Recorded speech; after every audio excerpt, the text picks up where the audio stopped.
Uy, ang lakas. Nana, oh my gosh! Ramdam ang takot ng pamilya Tampis sa videong ito habang inuuga ang gusaling tinutuluyan nila sa bakasyon sa Thailand. Uy, stop, Lord. Pero mas natakot sila nang makitang nabibiyak na ang pader nila. Uy, nagkakrak yung nanay. Nagkakrak. Dito. Tinakbo nila ang hagdan pababa sa gusali mula sa 29th floor. Sa staircase.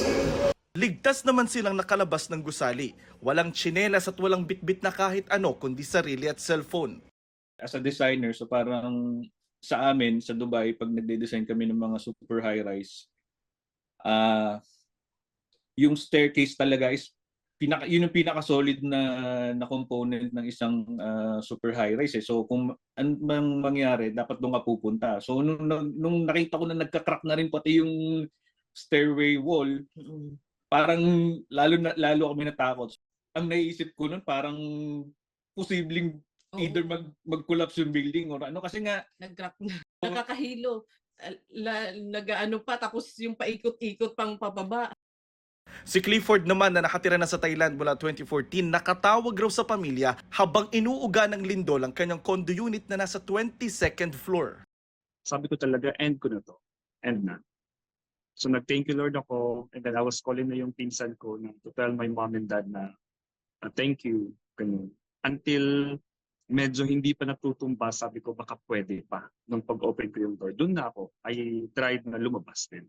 And yeah, it's a blessing. Nung nasa ground floor na ako, sabi ko, kasi patumba na yung building. Kasi lakas. Nag-slide na ako sa floor.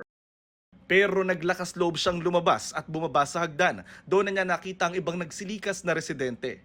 Nasa gitnang Myanmar ang epicenter ng magnitude 7.7 na lindol kahapon. Pero naramdaman ito sa mga katabing bansa gaya ng Thailand.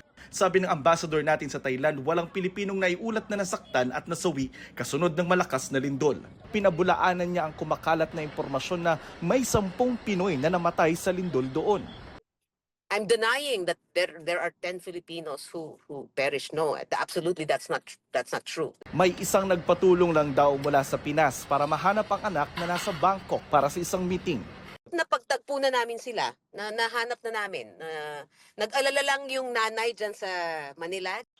No need to worry, and we thank God for that because again we have not received any call for help, any call for assistance, any report of a member of the Filipino community being affected negatively by this event. Sa Myanmar na may 600 na Pilipino, walang naiulat na casualty ang ating embahada. May na nandun sa kanilang anti-trafficking shelter, Myanmarese authorities. And then of course, pati yung nandoon pa sa mga scam hubs na plano rin na pauwiin ng ligtas ng DFA at Sani Puersa with Myanmarese authorities and the DMW ay safe din. Wala din naiulat na pinsala. Para sa GMA Integrated News, Jonathan Andal, nakatutok 24 oras.